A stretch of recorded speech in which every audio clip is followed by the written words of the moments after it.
Muhammadiyah Lampung. Izin memperkenalkan diri, sebenarnya saya Muhammad Al-Ghazal, rekan saya ada Mbak Siska Indria serta Fauzia Kolda. Tujuan kami hadir ke sini terutama dalam wawancara ini adalah diamanahkan tugas oleh salah satu dosen pembantu kami, yaitu wawancara terkait psikologi dalam bidang industri. Nah, sebelumnya izin bertanya Pak, kira-kira latar belakangnya Bapak Ustadz sendiri itu bagaimana? Pendidikan atau apa? Nama ya biografi. Biografinya. Ya. Nama saya Irfan Najus. Saya lahir di Jawa. Terus kemudian tinggal di sekitar sini, di Maupun juga. Dan insyaallah kalau secara pendidikan saya terakhir ambil S2 jurusan Magister. Terus kalau aktivitas saya ngajar ya di pondok pesantren itu mulai dari tahun 2015 sudah sampai sekarang. Sebelumnya ngajar di pondok yang lain juga. Dan kalau aktivitas harian keliling musik masjid di sini ngajar. Jadi kalau bicara latar belakang pendidikan dan aktivitas begitu. Terima kasih penyampaiannya. Kira-kira selama di Pondok Pesantren Az-Zahra ini Ustadz sendiri itu berada di bidang apa? Ya, jadi kalau di struktural saya diamanahkan di yayasan. Jadi yayasan kami namanya Yayasan Darul Rahmah, membawahi Az-Zahra Islamic Model School SMP ITS. Jadi kalau kita bicara struktur di sekolah, saya hanya guru. Tapi kalau di yayasan diamanahi sebagai penjamin mutu. Dan salah satu di antara realisasi programnya itu adalah pembinaan sumber daya manusia. Jadi membantu direktur pondok untuk membina dan mengembangkan kualitas kompetensi untuk sumber daya manusia. Alhamdulillah kita berjalan sudah setahun lebih ya, kita buat program baru semacam yang halaqah untuk pembinaan sumber daya manusia yang kita bagi 3 kelompok, laki-lakinya, ada guru umumnya, ada yang ustadzah khusus, yang tujuannya salah satu di antara falsafah Arab ya, mengatakan faqidu syai', sesuatu yang kita nggak miliki, kita nggak bisa bagi. Maka sebelum kita menginginkan anak murid kita menjadi baik, maka guru-guru, asatidzah dan ustadzahnya harus lebih dulu mencontohkan yang baik. Untuk Pondok Az-Zahra sendiri ini berdiri sejak kapan? Kalau berdirinya itu adalah tahun 2015.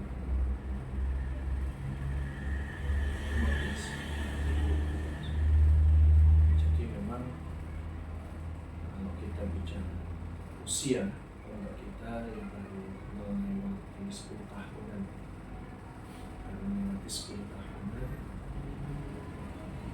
dan ini memang kita prakarsai dari satu keinginan besar dari yayasan itu, ikut berpartisipasi di dalam mendidik anak bangsa, anak Islam yang notabene sebenarnya zaman itu kita baru itu mungkin termasuk pionir yang memadu padankan sistem pondok pesantren yang modern dengan IT. Jadi konsepnya itu memang pengen mengubah image bahwa pondok itu tidak selalu umum, tidak selalu gaptek, tidak selalu serba sulit, tapi pondok itu juga menyampaikan kita sistem kita itu homey itu kayak rumah. Jadi kita kan pondok kan gede-gede amat sengaja seperti supaya rasanya seperti di rumah. Jadi dengan pola pengasuhan yang kita adaptif dengan keadaan santrinya juga, jadi secara keluargaan. Karena kalau saya pernah pondok itu rasanya banyak gitu. Kalau di pondok itu ya begitulah, ya, ala kadarnya tidur ya begitu, kamar mandi ya begitu. Karena konsep kita semua full AC, semua bersih, semua nyaman gitu. Jadi di tahun 2014-2015 itu ya termasuk pionir.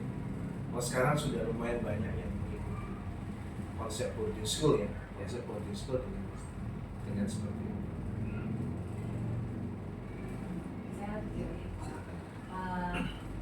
Saya lagi pertanyaannya.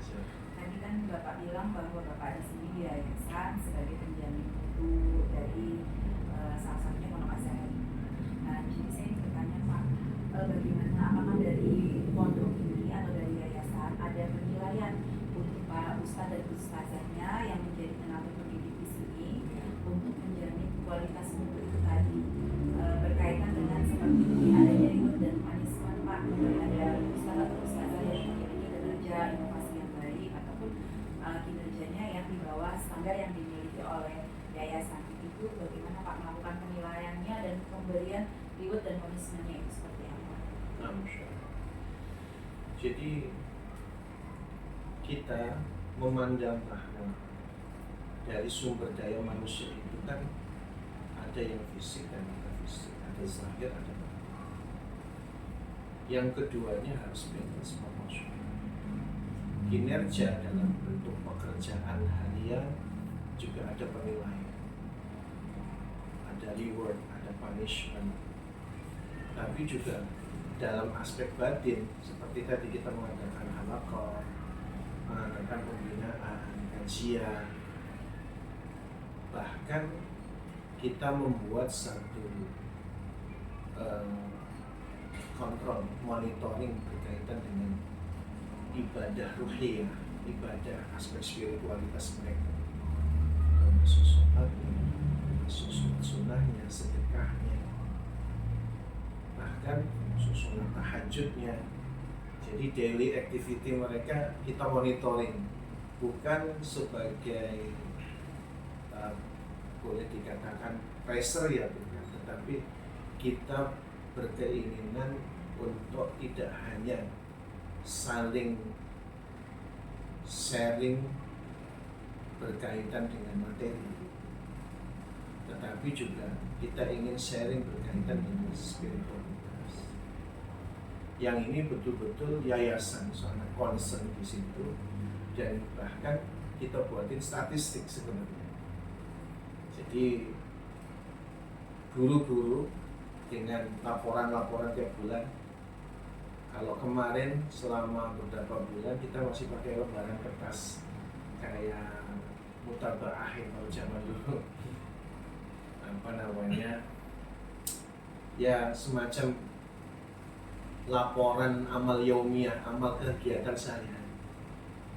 Nah, ketika masuk Ramadan kemarin kita sudah beli aplikasi, tapi aplikasi yang kita download yang kita Apple Store. Ada aplikasi yang memang kita buat dan memudahkan kita sampai ada statistiknya. Jadi sampai target yang terpenuhi siapa, target yang belum terpenuhi siapa. Walaupun tetap terus dikembangkan ya, karena ada beberapa guru yang juga kesulitan, mengingat mungkin juga bukan orang yang melek dalam teknologi. Ada kesulitan kita, ada beberapa guru yang ya jarang buka HP. Ada. Sebenarnya itu ingin memudahkan, cuma ada yang memang pengennya manual. Nah, reward dan punishment yang memang sudah berjalan berkaitan dengan reward terutama. Biasanya kita tiap tahun itu ada yang diberangkatkan umrah bagi yang memang di tahun itu secara kinerja paling bagus, ya intinya dia up lah, gitu, dia atas daripada target lah. Dan alhamdulillah sudah beberapa guru yang sudah dilakukan. Dan insyaallah tiap tahun komitmennya seperti itu. Dan yayasan sendiri memang juga berkeinginan dan berkemauan kuat bagaimana guru-guru juga nyaman di sini. Makanya ya sebagai bagian dari cita-cita reward itu adalah keinginannya kalau suatu saat guru itu sudah tua, dalam bahasa pensiun mungkin barangkali, maka tetap dialokasikan. Kalau memang dia banyak jasa di pondok, dia pensiun tetap digaji. Itu salah satu keinginan untuk reward sampai setingkat itu. Adapun punishment sendiri kita tetap kekeluargaan, karena memang dalam sistem pondok itu memang bukan profit minded, bukan business oriented, tapi juga kita salah satunya adalah amal sosial, amal jamaah. Kita kan bareng-bareng beramal. Walaupun tetap kita upayakan berkaitan dengan salary, berkaitan dengan itu adalah disesuaikan dengan kebutuhan. Tapi salah satu di antara poin yang penting adalah bahwa karena kita bukan business oriented, kita bukan profit minded, kita ini adalah amal sosial, berarti yang harus dilakukan adalah sisi sosialnya juga harus ditonjolkan. Jadi kalau ada misal guru yang sering telat, kita nggak langsung punishment, bentuknya hukuman seperti apa, tapi kita cari tahu kenapa bisa yang tentunya kita dorong tetap nanti ada panggilan termasuk yang tadi dari sisi batin tadi yang nggak hadir itu kita pantau, dan bahkan kalau sudah lewat dalam kalender 1 semester dia izin 3 kali, itu sudah menghadap ketua yayasan. Jadi ada apa gitu kira-kira.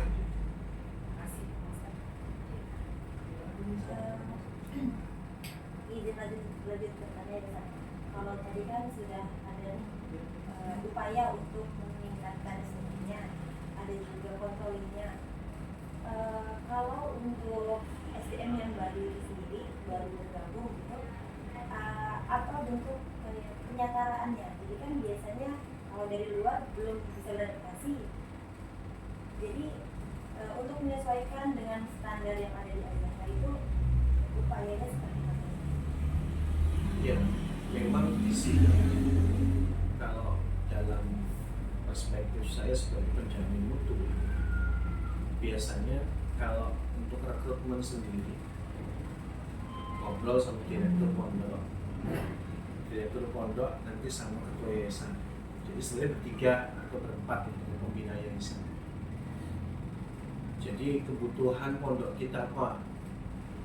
Nah, kemudian kayak kita tahun ini tuh membuka SMA tahun ini, baru tahun ini.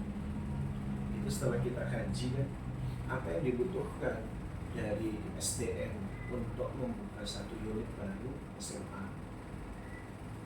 Maka saya diskusi dengan direktur pondok berkaitan dengan kompetensi apa, kualifikasi apa yang harus ada.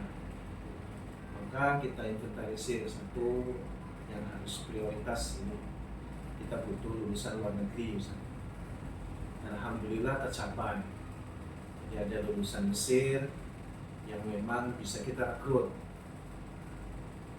Jadi polanya seperti itu. Jadi pertama adalah kita komunikasi, direktur butuh apa, terus kemudian kita sarankan begini, terus kemudian kita check and balance dengan yayasan, kira-kira mampu nggak, kan berkaitan dengan juga budget ya. namanya lulusan luar negeri kan beda. Jadi akhirnya oke, bisa nih, aman. Terus apalagi yang dibutuhkan, ini grade pertama, grade kedua, grade ketiga, oke, sekian guru honorer, sekian gitu. Nah, tapi tetap verifikasi itu biasanya direktur yang menjadi boleh dikatakan validatifnya, validasinya dari tim. Jadi kalau dia bilang, oke, ini cukup. Kita hanya nawarkan, kita sebagai penjamin mutu itu nawarin ini kualifikasinya ini, nanti beliau yang ini. Nah tentunya newcomer itu pasti beradaptasi ya. Orang yang baru datang itu pasti kita harus beradaptasi. Makanya karena kita polanya kekeluargaan, di sini ada kesantrian misalnya. Kalau yang memang bagian kesantrian ustadz-ustadz yang tinggal di dalam, maka komunitas kesantrian itu juga sudah ada. Tinggal bagaimana mereka menjadi gimana merasa in group dengan cara yang melakukan kegiatan bareng, ibadah bareng, halaqah bareng. Yang tentunya nanti pemahaman berkaitan dengan yang harus mereka lakukan secara pelan-pelan. Ya walaupun memang kita pahami bahwa semua butuh proses ya. Tetap ada masalah sih. Apalagi kalau misalnya newcomer itu datang dari background yang berbeda, apalagi misalnya karakter yang berbeda, itu sampai pada tahap berbulan-bulan itu untuk bisa in group itu. Tapi ya memang pembinaan itu penting. Kita ngasih pemahaman. Kita di sini bukan hanya sebagai partner kerja, tapi bagaimana sebagai saudara seiman yang kita mudah-mudahan amal soleh kita di Azhar ini membawa kita sama-sama ke surga. Itu poin pentingnya. Oke, kita punya perbedaan. Perbedaan kan tidak mesti perpecahan. Justru kita jadikan perbedaan itu kita sinergikan untuk jadi kekuatan, jadi solusi di setiap masalah. Makanya para newcomer ini usaha-usaha kita dan masuk ke setiap kegiatan, jangan merasa terasing. Alhamdulillah kalau menurut penilaian saya sebenarnya fondasinya karena sudah ada, jadi siapapun yang datang kita welcome. Sehingga dengan welcome itu menimbulkan kenyamanan ya Ustaz ya. Jadinya setelah nyaman baru bisa nyambung, connect, jadi jiwa kekeluargaannya bisa muncul gitu ya. Iya betul. Jadi kalau ya ini salah satu kelebihan kita kan memang teritorial nggak luas. Jadi interaksi sosialnya itu sangat ketat, sangat tinggi. Jadi kita ketemu kan sering. Bayangin kalau dulu pondok itu luas, itu antar guru nggak ketemu itu, antar ustadz tuh nggak ketemu. Ini kita mau kemana sih gitu? Kita ya lokasi segini. Ketemu lagi. Jadi kalau ada masalah pun juga kita harus selesaikan segera. Tetap ada yang namanya personality yang berbeda itu mesti ada saja clash. Tapi kalau nggak diselesaikan, kan itu jadi duri dalam daging kita, kayak nggak enak gitu. Ya udah langsung kita selesaikan itu satu tujuh. Bayangkan kalau misalnya luas, ada masalah cuek-cuek nggak ketemu udah selesai. Kalau kita ngumpul-ngumpul ke sini, ketemu lagi. Jadi akhirnya mau nggak mau harus mencari solusi untuk memperbaiki kan. Jadi faktor kenyamanan terutama memang betul. Jadi kalau sudah nyaman, pikirannya tenang, ide kreatif juga keluar.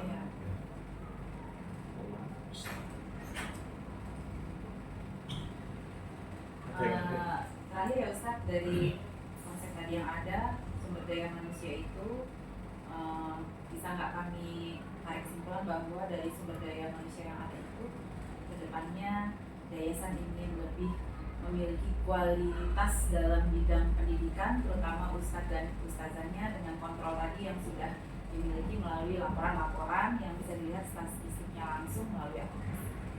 Demikian Ustaz, terima kasih atas waktu yang telah diberikan kepada kami, silaturahmi kepada kami juga, waktu yang sudah diberikan. Mohon Mohon maaf jika mengganggu aktivitas. Sekian, mohon maaf juga kalau kami ada kesalahan. Sama-sama. Terima kasih. Assalamualaikum warahmatullahi wabarakatuh. Waalaikumsalam.